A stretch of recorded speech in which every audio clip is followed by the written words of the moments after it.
Hi, everybody. Welcome to the latest episode of Real Talk with Rick. And this particular episode, I'd been thinking about for a while wanting to bring somebody in who is closely affiliated with Eden Prairie Schools. And I had the opportunity to chat a while back with the previous longtime chair of the Eden Prairie School Board, Elaine Larabee, and I thought she's pretty active in the community, and you're going to hear a lot about that. But I thought that it would be good from a school perspective to bring in someone who had spent quite a bit of time involved in the Eden Prairie school system as a parent, and then eventually someone who was on the school board and the chair of the school board and the chair of the school board as we entered the pandemic. And now she's moved on to some other roles and endeavors that you're going to hear about. But I thought I would have her in for a conversation. And here is my conversation with Eden Prairie resident, former school board member and school board chair, Elaine Larabee. All right, Elaine Larabee, thank you for coming in and talking to me today. Oh, happy to be here. Yeah. Before we started taping, we had talked briefly about when you were still on the school board, and right before the pandemic hit. We had wanted you and or the superintendent, either or both of you, to come on because it's nice to get the little bit of the Eden Prairie school perspective. We get obviously there's a lot of city employees that do this. We get business people, other elected people, nonprofit, and we really haven't had a chance to do much with Eden Prairie schools. We're going to do more with Eden Prairie schools, but now you're here post-elected official. Good. Yeah. You're not in office anymore, so You're free to just say anything you want. You can just go crazy because you're not going to get voted out. Yeah, I don't know if I have a lot of crazy for you. You don't. I probably don't have a lot of crazy. I'm not looking for crazy. We're not trying to get any kind of ratings or high numbers. But thank you. We're going to get to all that because there's many, many things you do in the community now and you have done. It's not just being the chair of the school board here in Eden Prairie. So we're going to, as we do with a lot of people that come on, we're going to go back in time to where are you from? Well, I know the answer to this. I'm really excited to hear about this. Where are you from? Where did you grow up? And how did you end up in Eden Prairie? Okay. Well, as you know, I'm from Neenah, Wisconsin. So at one point, when Kurt Trigestad was superintendent of Eden Prairie Schools, we had city manager, school superintendent, chair of the school board, all from Wisconsin. Yes, and now I got to throw this. I think we talked about this. I forgot. You have to remember that. We also had principal of Oak Point School from Neenah, Wisconsin. That is correct. And he's still there. He's still in Oak Point, so it's still the two of us. We still have that connection. Yep, you still have that connection. Yep. So you and I are both from Neenah, Wisconsin. And for people who don't know, I always say it's about 45 miles south of Green Bay because most people know where Green Bay is. I grew up on a farm, actually. You were a city kid. I was a farm kid. Yeah. And we also don't discuss what year we graduated from high school. Why? Because you are younger than I am. Okay. So it's not way younger. No, not way younger because you know some of my husband's friends. Yep. And younger sibling. Yep. Yep. So, Yep. So I grew up on a farm outside of Neenah. My parents grew fruits and vegetables. When they first started farming, they actually had a greenhouse, like a Bachman-sized greenhouse. And then fuel oil got really expensive, so they stopped doing that. And they grew pick-your-own strawberries. Mm-hmm. We knew of that. We knew of that location. Yes. Yep. So we had pick-your-own strawberries. We had fall crops, and we had spring crops, too, things that we picked ourselves and sold. So that is how my parents made a living. Was the making the living was like the selling, not just to pick your strawberries, but selling what you grew and not just like farmers market style? Yes. That's pretty much everything they grew. That's how they did that. Mm-hmm. Okay. They sold it direct. So in the spring it was asparagus. People would call ahead and order for a long time because we couldn't keep up with how much people wanted. So, and then after that, we just picked it and sold it. I don't think they ever sold anything commercially, like to restaurants or anything like that. No. Okay. No. Yeah, because I'm thinking, I remember that was it Pansies? And Pansies was like flowers and plants, and they had a lot of greenhouses, and that was more in town, but they might have. Yeah, like closer. They were between us and town. Yes. There were two places along that road that so. had that kind of stuff. Yeah, and they had more of a market that you could go into, like a little storefront. We never had a storefront. Yeah. So so you grew up in that environment. I did. And when did they sell and end that? When did that happen? Mm-hmm. So my parents sold that land for development. So there are big homes on that. So my folks had 75 acres. They kept 5 acres for their house, and then the rest of it went to a local developer. And that developer actually lost his business sort of when the real estate market crashed. My parents were the last farmers to have gotten paid out by something like that. And then everything kind of went quiet in building for a while out there. So, yeah, it did. Yep. No, what's interesting, though, is so you're saying this was more like 2006, 7, and 8? Yep. Yeah, that's not that long ago. No. And then obviously the recession, that was everywhere. Yep. That was all over the Midwest, how Yep. building came to a grinding halt. Yep. So my parents farmed quite a long time. Yeah. They did well into their 60s. They kept working. Yeah, it's interesting. I mean, if people would picture this, it would be Eden Prairie if, back in the 80s and 90s, if you went west and you were heading toward Chanhassen and it was a lot of farms in Eden Prairie, that would have been like Neenah. You would go a mile or two out and there would be farms that eventually sold for development, which I guess now is happening in Carver County and Scott County. It's the same thing. That's Neenah, Menasha, Appleton, Oshkosh, and surrounding areas grew with development. Mm-hmm. They've got the healthcare system there is really big, and there are a lot of doctors that practice between Neenah and some of the towns to the south. So where my parents' farm was, it was really convenient for those doctors to be able to live more rather than living actually in Neenah. It was more convenient to live outside of Neenah, and then they could get between the two hospitals faster. Yeah, absolutely. So that's how a lot of that got developed. Yes, and you also share something that my mother, my father, my wife, my sister all have in common. You all graduated from the same college. Oh, UW Oshkosh. Yes, absolutely. Wow. That's where I met my wife. Now, I went to school in Ohio. Okay. I had high school friends that went to Oshkosh, and I would visit them, and that's where I met my wife, but you went there as well. I did. As you said, Elaine, you were long gone before I got there. I was long gone. I don't know, not long gone. Nope. I was long gone. But yes, so then growing up in Neenah, Oshkosh is like 3-4 miles away, so you went to school there. What did you pursue your education in, and how does that get you eventually to Eden Prairie? Well, so I was an accounting major, and so I graduated with a business degree from Oshkosh and got various jobs. Originally started out, I worked in the buying office for Target. That's how I ended up here. My husband, Kevin, was in grad school up here. And then we left, and he eventually worked for Pillsbury. So Kevin is a human resources professional, and he worked for Pillsbury, and they moved us back here. We kind of made a few other stops in between. We lived in Idaho Falls, Idaho for a couple years. Okay. And so, yeah, and they moved us back here because this was the eventual goal, was to get back to the Twin Cities. And we knew we wanted to live in the West Metro and started looking around at houses and found one in Eden Prairie that we really liked. What year was that? Boy, that's a good question. Let's see. Roughly. Joey was born in 1997, so it was January of 97. Okay. It was really cold. So we moved back here in January, and it was really cold. Yeah. The movers left, the truck drove away, and I couldn't get the garage door closed because it was frozen open. Wow. On your new house, your first day. On my new house on my first day. Yep. Wow. Yep.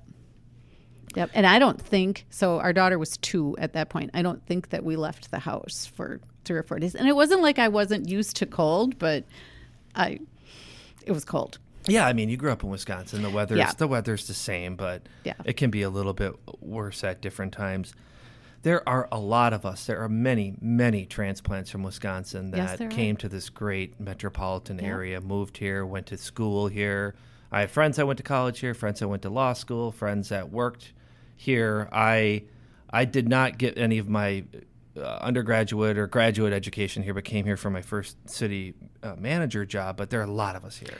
Yeah. So it's not surprising when I ran into you, when I met you, or Joel at Oak Point, Yes. or a lot of different people. There's a lot of us infiltrating the state. Yeah, there's a lot of jobs up here, a lot of Yeah. big companies, I think, that bring a lot of people in. Yeah, absolutely. Yep.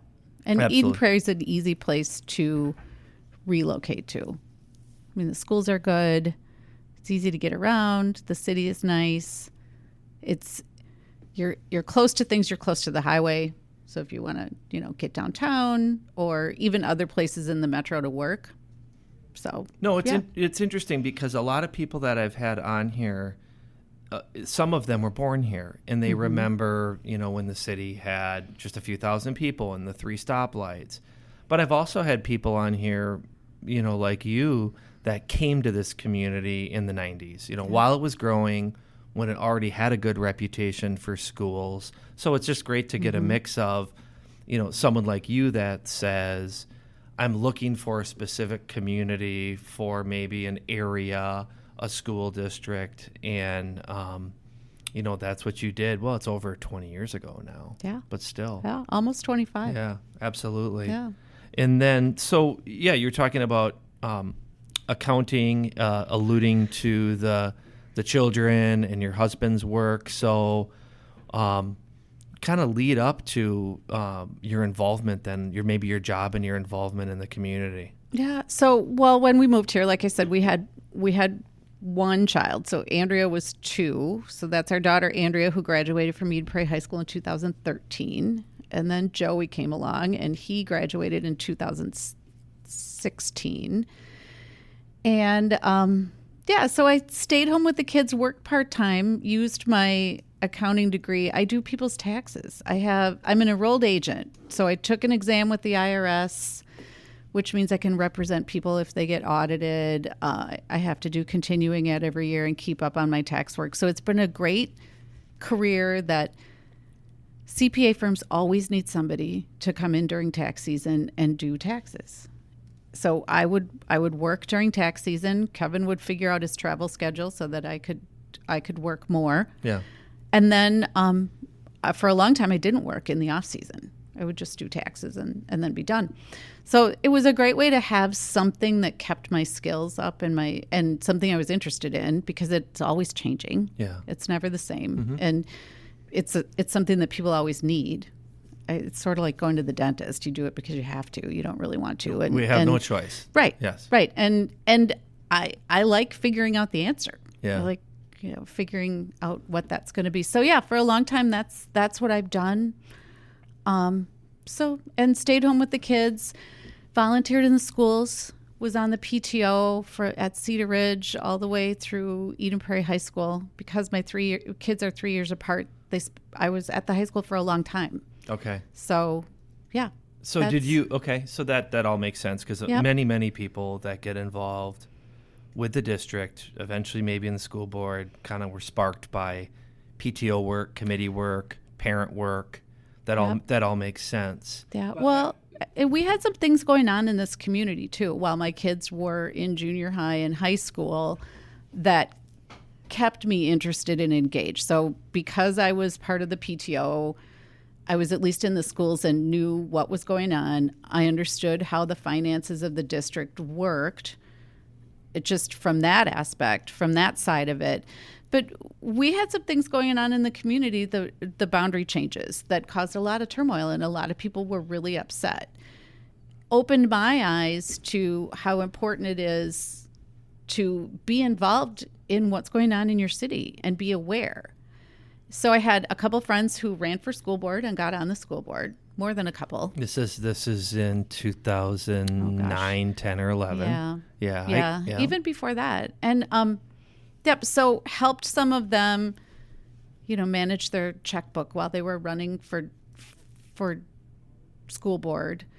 And so got involved, knew what was going on. So I had a deeper understanding of what it was to be on the school board too. I think most people from the outside don't really understand what that is. They don't understand governance versus operations. Operations is day-to-day picking curriculum. I always say to people, I'm an accountant. You don't want me picking your kids' curriculum. Sure. Yeah. That's not what I do. That's not my base of expertise, and we pay people in this district good salaries to be experts at that, and it's not me. So that's how I got involved in being on the school board. I had friends who ran for the school board. I understood what was going on, and I also understood how important it was to have people represent what the taxpayers in the community wanted to see in their schools. To me, that was the core piece of being on the school board. School boards are created to represent the communities, to represent the tax dollars that get paid into the schools. You need a school board. Mm-hmm. So that's the thing that I always felt was my biggest responsibility, was to be representative of what people wanted, because I saw what happened when maybe people felt like they weren't represented. Sure. And so moving from someone who is using your accounting acumen to help people who are running, campaigning, getting on, to actually being on it yourself, what was that springboard then to working with people, and then, I think I'm going to take a shot at this? Yeah, I don't know. It's crazy because growing up in Neenah, Wisconsin, if somebody would have said to me, okay, when you're living in Eden Prairie in 2013, you're going to run for school board, and you're going to buy a couple hundred signs, and you're going to put them out in people's yards, and they're going to be all over town, I would have said, you're crazy. Why would I want to do that? You obviously, people were encouraging you because you worked with people that were either on it at the time or Correct. had been on it. Correct. So you were encouraged. Yep, I was encouraged. People encouraged me to do it. Jennifer Loon, who was our state representative at that point, big help. She was a really big help. Shout out Jennifer Loon, previous podcast episode. Look it up. Yeah. Yeah. Go ahead. I'm sorry. Yeah. So Jennifer was and is a good friend of mine, and she encouraged me. She said, "Yeah, you can do this," and said, "Here's how you can do this. Here's what you should do."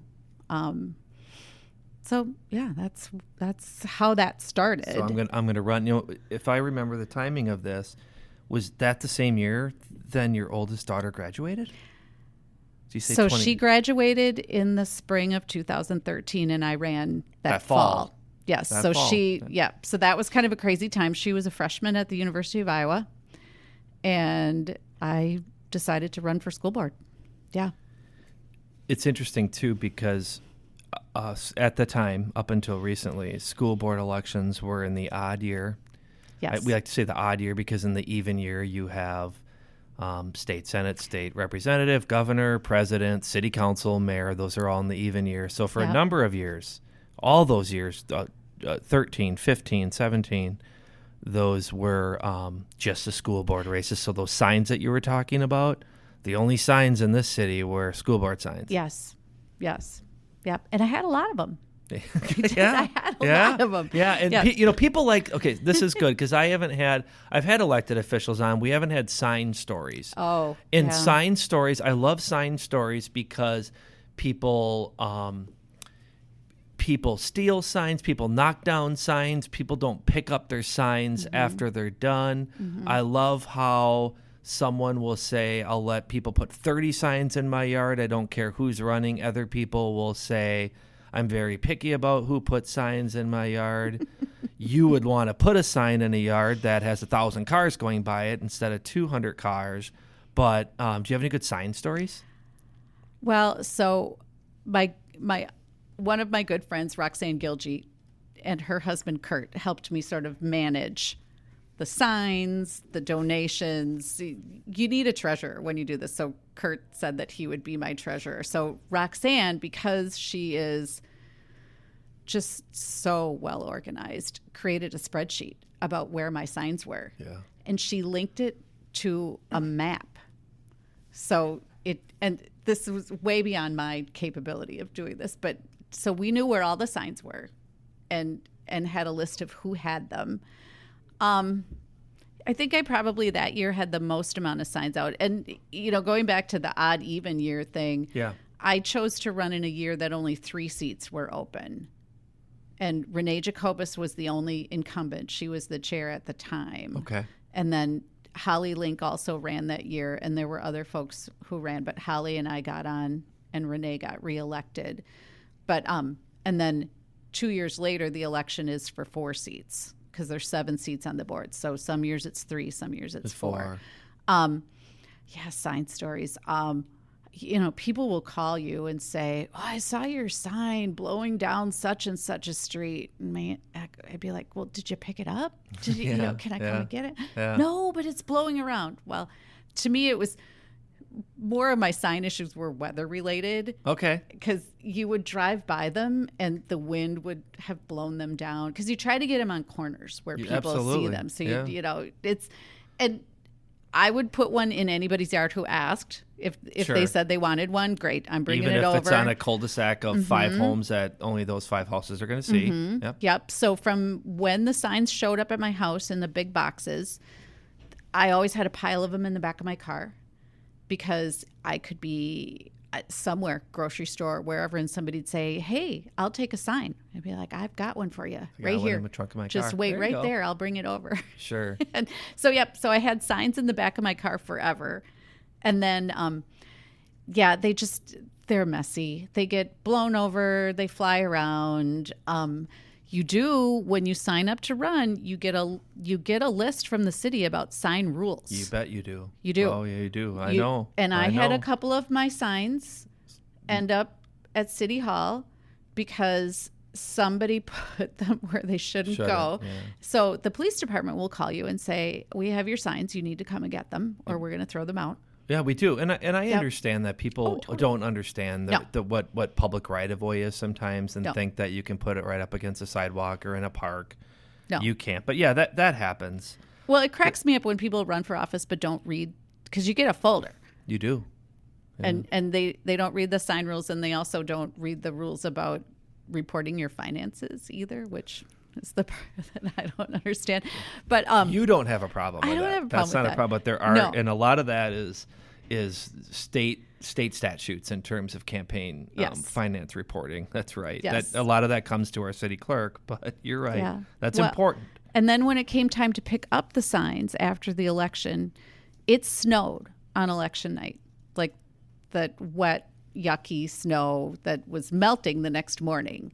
And I always liked, Eric Paulson always made a point when he ran for office to pick up his signs the very next day so that they wouldn't be trashing up the city for the rest of the week or whatever. So he would go out and pick up all his signs. So I wanted to do that. So Roxanne and I went out to pick up all of my signs, and they were wet and they were dirty, and I threw them all in my garage.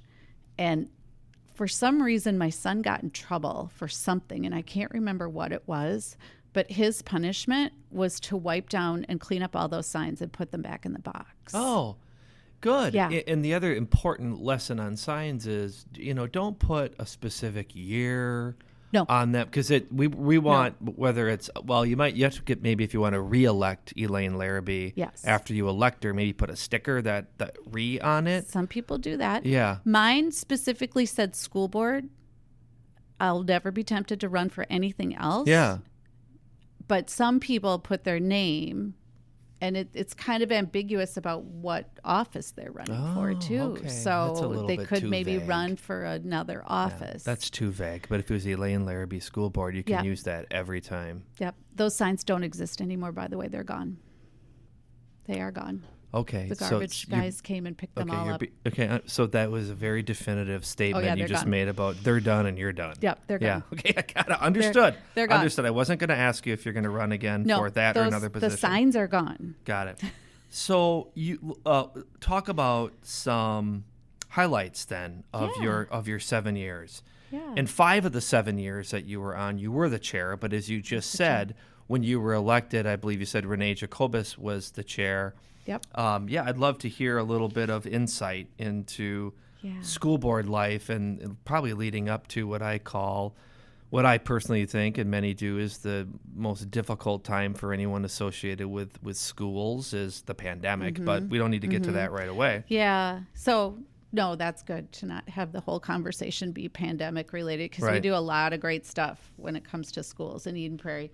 So, yep, like you said, I got elected. Renee was chair. And I served 7 years instead of 2 4-year terms. It turned out to be 7 because you were talking earlier about the elections being on odd years. We voted at one point to move them to even years. So the option would have been to extend all of our terms by a year or to shorten them. And I really felt strongly that no one voted for me to sit in that chair for 5 years. If they wanted to get rid of me or vote me out, then they should have the chance to do that. So we voted to shorten our terms. So I was 7 years instead of 8, which Okay, is what sure. would it have been? My second term was 3 years, I think Three-year is how it term. worked. Yep. So yeah, because I was chair when that happened. Yeah, so Renee was chair for a year, and then I got to be chair and somehow never stopped being chair. We had a Sure. lot of board member turnover, so it was kind of easier to just stay there, and it just worked out that way. I certainly would have relinquished it to anyone who wanted it, but yeah, and I really enjoyed the work. I really did. I mean, it's fascinating. The school district is it's a $120 million operation. It's huge. It and is huge. It's huge in dollars. It's huge in Yep. the amount of people that employs, one of the city's biggest employers. Yeah. But you also alluded to earlier about the role of a school board member. Yeah. You talked about governance versus Yeah. operations. Yeah. So that's always, people have a lot of, so I look at like me being a city manager, and I have 5 bosses, which are the city Yep. council, and that's equivalent to you, school board superintendent, and Correct. school board. And it's Yep. the same type of thing about the day-to-day operations are somewhat separate than the governance. But for the city, it's pretty wide-ranging Yep. in a city. But a school is more of a narrower band, but can be very, very passionate narrow band. Yes. So the school board has one employee, and that's the superintendent. So they hire the superintendent, and then they set the parameters that the superintendent operates under. So those are the governance policies. And then they monitor those policies to make sure that the superintendent is getting the outcomes that the school board wants. So really the biggest goal for the school board is to figure out what those outcomes are. What do you want as far as student achievement, money, dollars, all of those kinds of things. And then throughout the year, you have a cycle where you monitor what's going on in the school district, and the superintendent reports back. So school board members don't ever direct staff to Right. do anything. We don't fire staff. They sit in on the negotiations with the teachers just because it's one of the biggest contracts. And so there's a negotiations committee that sits in on that. Sure. But no, so I would say some of the things that I'm the most proud of that we did is that we have long-term financial stability in the district. And that is because of that monitoring of the expenses and the close monitoring of the budget and understanding how school finance works. Because school finance is funny. I think what people don't understand is that the tax dollars that go to pay for schools, those are for operating your schools. So if your school district wants to do something like we did with remodeling CMS, Yes. which was a big project, Yep. the Designing Pathways project, Yep. that has to be a separate vote by people because it's a separate bucket of money. That's kind of how I like to describe it to Yeah. people. So the operating dollars that we get from our property taxes and from the state of Minnesota, those pay teachers' salaries. They pay to do the actual day-to-day operations. But if your school district wants something extra, they have to ask you for it. And your elected representatives have to ask you for it, and they have to vote, and the school board has to vote and say, yes, it's a good idea. And then they have to take it to the community. And when you say extra, because the most recent example you talked about is the Designing Pathways project, and a lot of what happened with CMS, which I think looks awesome, by the way. Amazing. I know I was in there for It's the just State amazing. of the City. It was incredible. Yep. But prior to that, I remember there were referendums related to technology initiatives, and there were some other initiatives. And all these passed because the residents of Eden Prairie wanted these things to happen. But the operating levy, the year that I ran for school board, did not pass. Okay. So there was an operating and a tech levy. Okay. So the operating levy was to add to that operating money, the day-to-day operations money that we get from taxpayers. So that's a separate line on your tax bill. And then the tech levy did pass, but the operating levy did not. Okay. They went out and they had asked for the maximum amount allowed by state law. And there was a pretty significant vote no group who got enough traction that it didn't pass. So the first thing that we had to do when I got on the school board was rework that ask and go back out and ask for that operating levy. And so that passed the next year. And what we promised people was that we would be able to keep funding stable, class size stable, not do any cuts for 5 years. Well, when I left the school board, we had made it to year 8 without any cuts and without any changes. So that's well beyond the promised time frame. Well beyond, because of excellent management by the school district, but also the oversight of the school board. We had a fiscally conservative school board who wanted to make sure that money would last. So they're going to have to go out and ask for a renewal of that operating levy fairly soon. I don't know what the timing is, what the school board is thinking on that, but it's something they're going to have to start thinking about pretty soon because it's actually going to run out. Sure. Or it's going to expire. Sure. So, yep.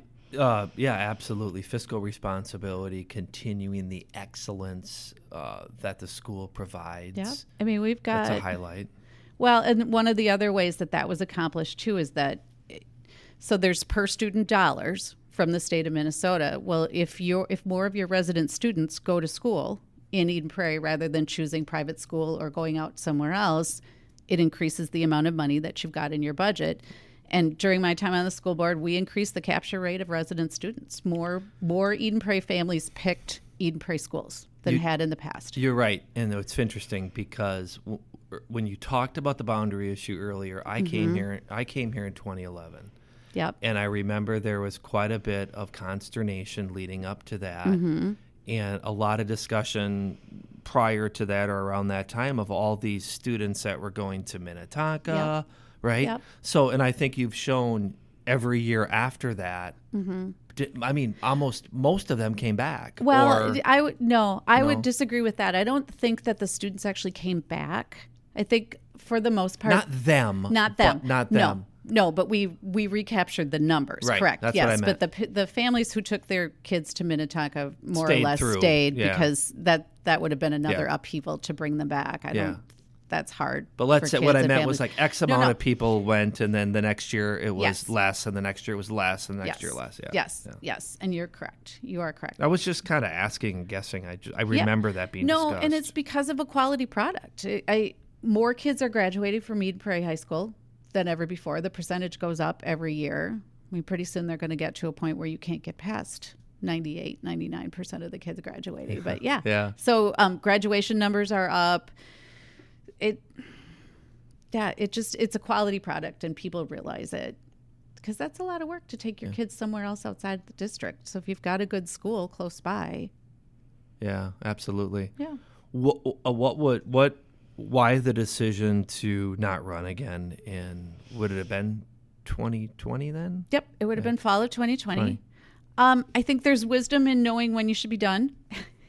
So that's big. I also think it's really important to have a diverse set of viewpoints on the school board. And having somebody sit on there forever is not healthy for the school district.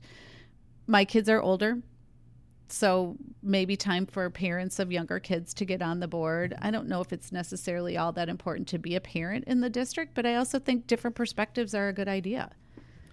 Yeah, that's interesting because people ask from the city side, what would make a good council member, someone who would be on a council, and a lot of it has to do with being involved in the community. Yep. And also thinking about the best interests of the city as a whole and not one issue. With school board, a lot of times it does seem to be you're a parent of children in the district at the time, even though that doesn't have to be the case. But that is kind of how it goes a lot, right? Because that's when you're involved. That's when you're deep into it. And the next thing you know, you're on the board. But not everybody. Well, and I will say, it's better for the board to have members who are interested in the student body as a whole, rather than having somebody who comes on who has maybe one or two issues that they're very interested in. Yeah. Because I think that if they're interested in the school district as a whole, they're more likely to have done some research about what it is to be a school board member. How does it work? What can you influence? What maybe can't you influence that you think you want to? Because that becomes a frustrating experience for people if they run because they're interested in one issue and one issue only, and then realize, I've got to convince 6 other board members to be interested in this issue too, or at least 3 other board members so that you get a majority. And that's hard. And I've got putting a lot of time on all the other stuff. Yeah. There's a lot of other stuff that happens. Well, board work's hard because you have to have a consensus. You can't just show up and say, well, this is what I want to do and this is what we should do. I would say you probably spend your first year on the board figuring that out. How does this all work? First of all the processes, but then how to work with your fellow board members so that we're all going in a direction that's good for the school district. Yeah, it's something that the residents elect all of you, so it's not as if the team that came together was not in any way self-chosen, right, or hired. It's just anybody can come at any time after an election. Yeah, so you might have to work with people that you would never have chosen to work with. Yeah, and I think you answered part of what I was going to ask you next, which is, what would your advice be, or what would you tell someone if they called you now? We've got an election coming up this fall, and they said, Elaine, you were board chair on the school board for 7 years. Give me some advice if I think about doing this. You talked about one thing, which is, if you've got just one issue or 2 issues, this might not be the best place for you. Well, or figure out what it's about. Yeah. I think the best board members we've had are the people who actually show up to the meetings and see what the work actually looks like. Because we've had people run before who have never come to a meeting and never ran the entire time they were, or never came to the board meeting the entire time they were running. For school board. And I would think that would be really frustrating when you get on the school board and find out what it's really about. Sure. You should at least watch a meeting online or a couple of them so that you know what's going on and read the policies. But just kind of find out what the work, because it is really rewarding work. I mean, the best parts of the meetings were when students would come and show what they were doing. Those were my favorite. And you get to go out on the first day of school and talk to the teachers who are excited because the kids are coming back, and they love to show you their classrooms and what's going on and how they have everything set up and their plan for the year. And you get to tour with the principals and find out what's going on in the buildings and how each individual is managing their buildings, because they're like small businesses. Each little building, they've got a lot of people and processes to manage in the buildings, but it is really rewarding work. I mean, I will tell people that it's time well spent. It's important, and the kids will amaze you. They will just amaze you. It's not like Nina. It's not like Nina at all. Yeah. And I would think most people would say that about their schools growing up, that if they got into the high school or any of the grade schools, it's not like it was when we were kids. No, I mean, it they isn't. are amazing. I got to hand my son his own diploma when he graduated. That's cool. That was great. Yeah. That was a big highlight. But yeah, I would tell people, make sure you really understand what the work is about, because it's not about the day-to-day operations of the district. It's not. Sure. It's about knowing the big picture and having a long-term view instead of that short-term, I want to change this thing.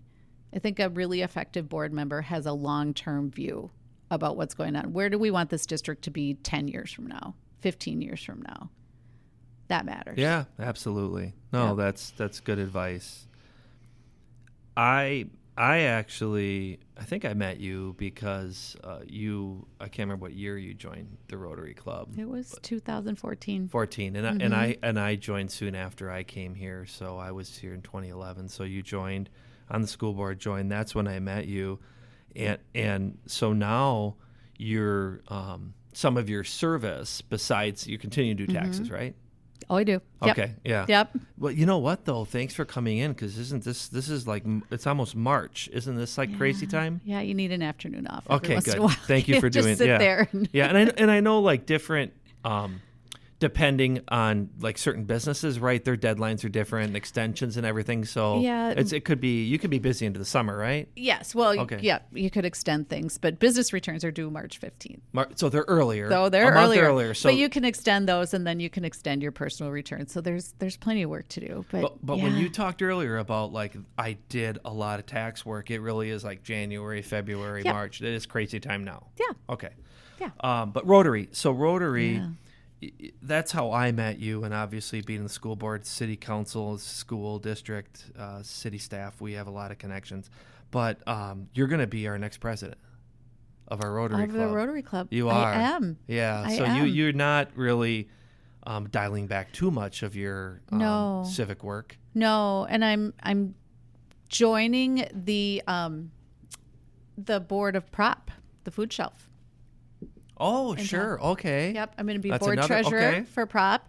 I'm leaving the board of Onward Eden Prairie. I got involved with that nonprofit. It was a startup nonprofit that actually came as a result of our Rotary Club. Some It Rotary did. members were approached and asked to help out with that project. And if you don't mind, could you give the 2-minute detour I can. into what is Onward and what Yep. that project is and how that started? Because Yep. that's a neat story. So Onward Eden Prairie started at Emmanuel Lutheran Church. A member of their church wanted to help precariously housed youth. So we know in this community that not everyone has a home. And in particular, high school kids are couch surfing. They, for whatever reason, are not living at home. They're living with friends. They need a place to stay. So our original thought was high school kids. That became difficult. So Onward Eden Prairie was created because Emmanuel Lutheran Church bought a house, and Onward is the nonprofit that is supporting 4 young people who are living in that house, and they are 18 to 25. The under 18, it's difficult just from legal issues and having to get parent permission for kids to live in a place. So it can support 4 people who otherwise may be homeless and help them get on their feet. They pay a little monthly rent, and they have a safe place to stay and sort of get themselves going. And we've been really successful with having kids be able to leave us and move on and support themselves. And Which is the whole point. that is the whole point, Yep. to get some life skills. We have someone in the house with them, an adult service provider who helps them with life skills and things like that, sort of keeping them on the right track. And how do I get where I want to go and find a job and things like that. So, so I'm leaving that board. I was on that while it started. And again, back to my school board service, really good to mix it up and have new people involved with things. So I think it's time for someone else to get on that board and add a breath of fresh air and keep them moving. So I'm going to join the board of Prop. That's great. Yeah. Yeah. And that's an interesting development. When is that going to happen? It happened in January. It already so happened I'm on last there. month. Yep. And the other things I'm thinking, our Rotary Club we do Strive mentoring at the high school. So we mentor kids. Mentors and mentees get matched up in 11th grade, and we stick with the mentees all the way through graduation. So we just had our second semester meeting this morning. Okay. Over at the high school. That Good. was a lot of fun. Great program. I love talking to the kids and finding out, what they're interested in and what's going on and What's life like at the high school? What classes are they taking? I have a whole list of things that I quiz them about. That's pretty neat. Yeah. Well, I mean, because your kids have graduated. They're off. I mean, now Yes. if the timing right, I mean, you've got some of them are out of college. Yes, my daughter actually is. So in 2020, I got a master's degree, my daughter got a master's degree, and my son got his undergrad. So we had cool. 3 graduation ceremonies that did not That's happen. awesome. Yeah. So we all stood the 3 of us together in the backyard in our cap and gowns, and my husband took our picture. That was our graduation ceremony. Yeah. Yep. That was crazy. By the way, I was almost going to skip over all pandemic related stuff. Yeah. And I do want to wrap up with a couple other questions about what else you like to do for fun. But talk a little bit about matters. that. Yeah, about that last year. I mean, Yeah. we're still in it. Yep. We're hopefully moving to pandemic to endemic, but Yep. yeah, because you talked before we started. Before we started taping this about your notebook. About my notebook. Yeah. So I brought my notebook today. I started keeping a notebook on March 15th of 2020 when the superintendent called me and said, the governor's going to make an announcement that we're going to shut down schools. Kids are going to go home. And we had already been in the pre-planning process of what it was going to look like. Our district administration team had spent the weekend prior planning how to socially distance kids in school because that was the direction we thought we were going. So for me, the overarching theme of the pandemic is, and was at that time, whatever you know today, it's not going to be what you know tomorrow. It's going to be different. And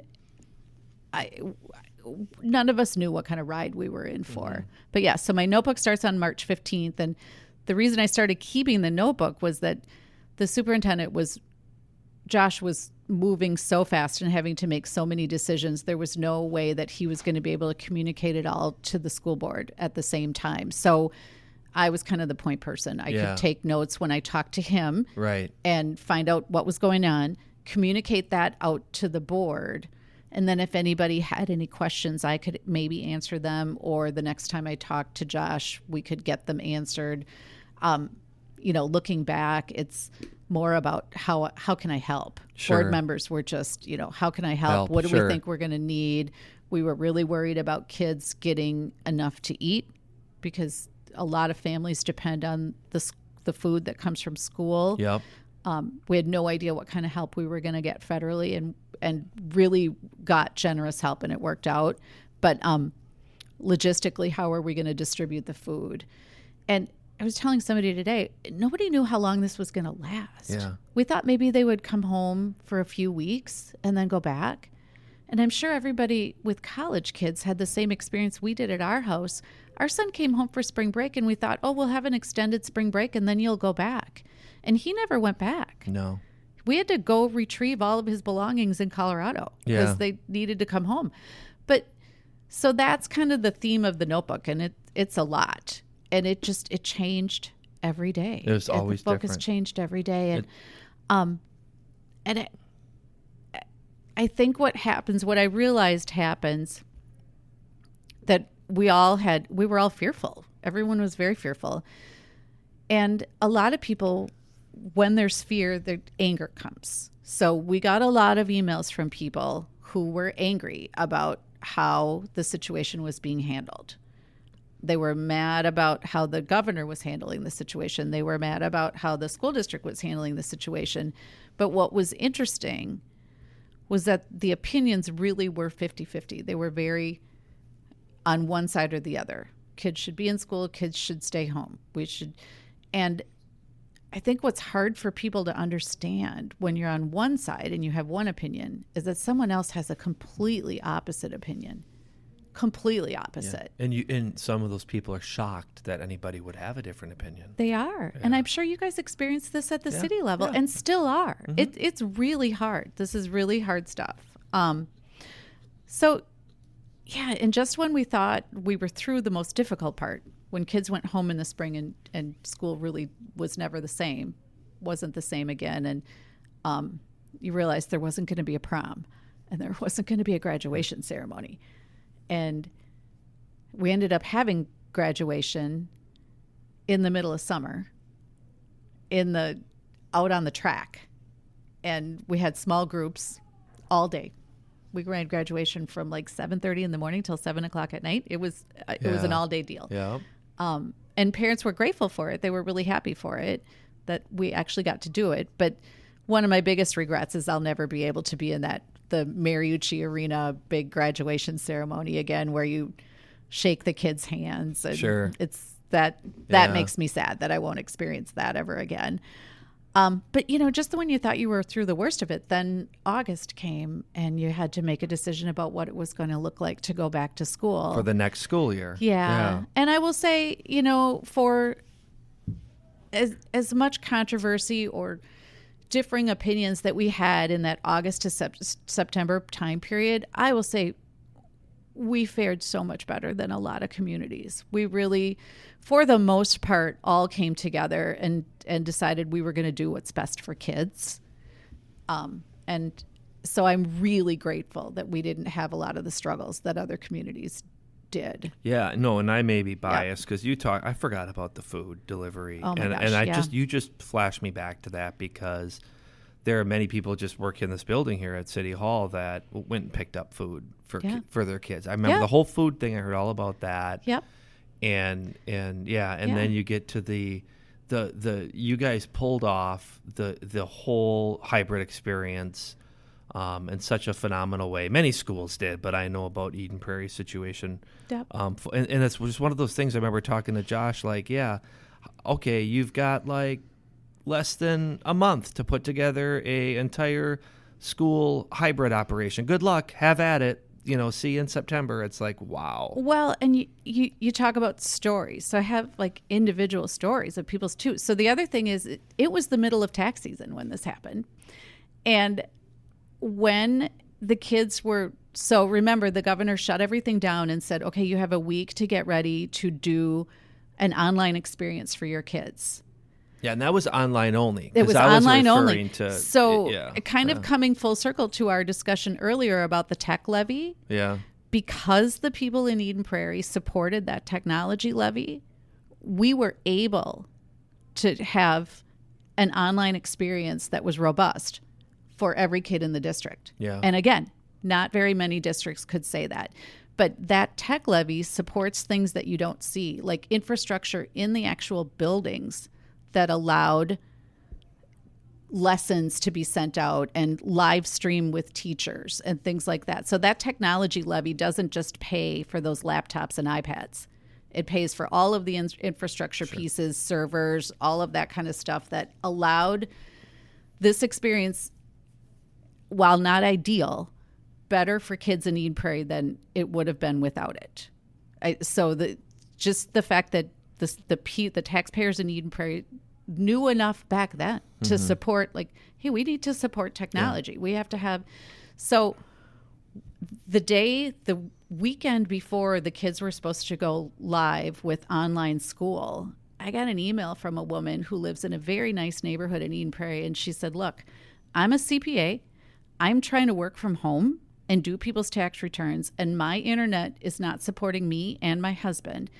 And my 3 kids are supposed to start school on Monday.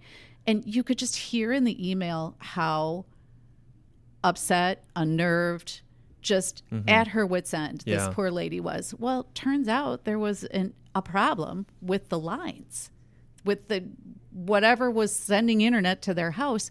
So the school district folks called Comcast and got the Comcast folks to get over there and fix that. Yeah. So that those kids could have school and those parents could work from home. Yeah. But those are the kinds of things that were just causing people a lot of stress. A lot of stress. And the idea, like you said, a couple weeks and then we'll be done. A couple months and then we're done. Right?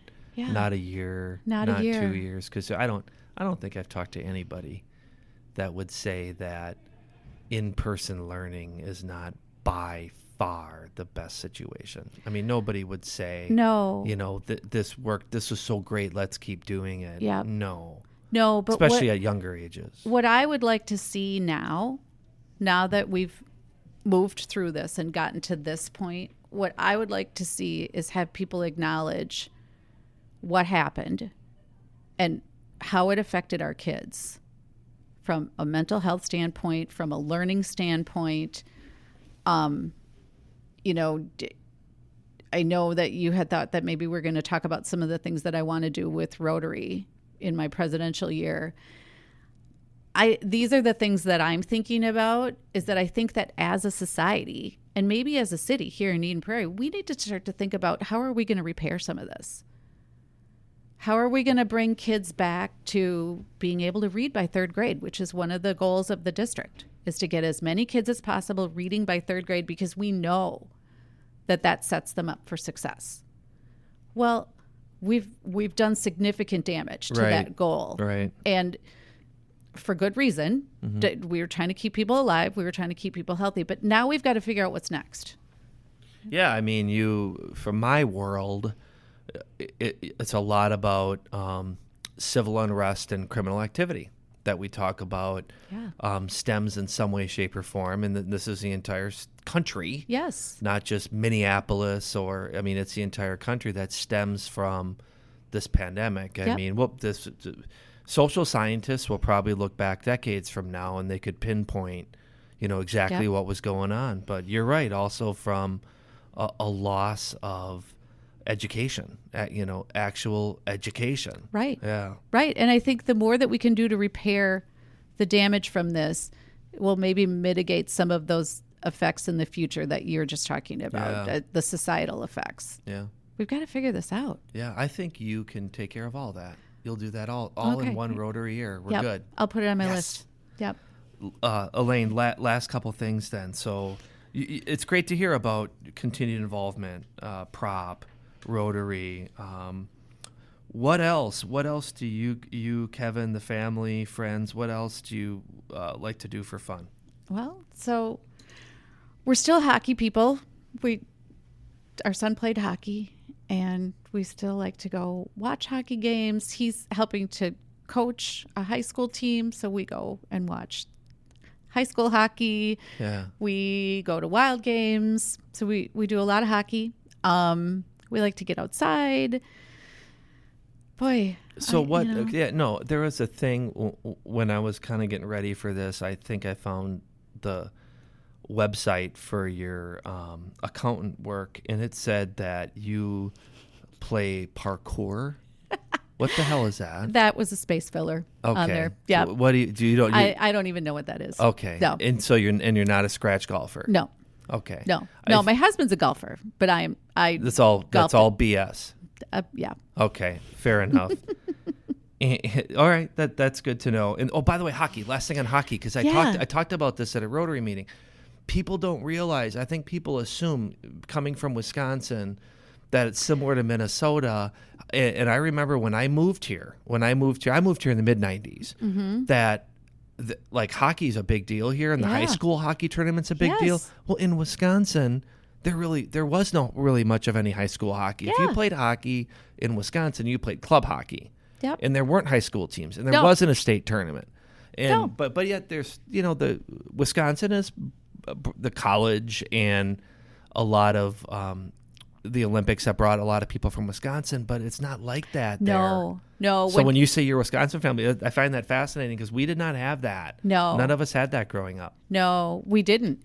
In fact, when Kevin was in grad school, we thought we would wander over and just watch the state boys hockey tournament in St. Paul one night, and we couldn't get in. They're like, what, you think you're getting in? You don't have tickets. Now, you can go to the basketball tournament. There's tickets for that, but not hockey. No, you cannot go to the hockey tournament. No, and our son was a goalie too, so that's a whole other thing too. Oh, sure. Being a hockey parent and being a goalie parent, it's a whole other thing. Yeah, well, I think there's because I think there's a certain heightened level of stress with being a goalie in the sense of it's you're on the ice the whole time. You're never off the ice. You're never not so you're a parent watching the match. It's not like did he or she come off the ice or on the ice, or what shift are they on, or what line are they on. It's none of that. No, you're there the whole time. Mm-hmm. Wow. Mm-hmm. Yeah, he loved it. That's cool. Yeah. Well, Elaine, thanks for coming in. I appreciate you taking the time to, during this busy tax season, to come and talk. It's good to take a break. All right. Can't do the same thing every day all the time. Okay. Well, thank you. Yeah.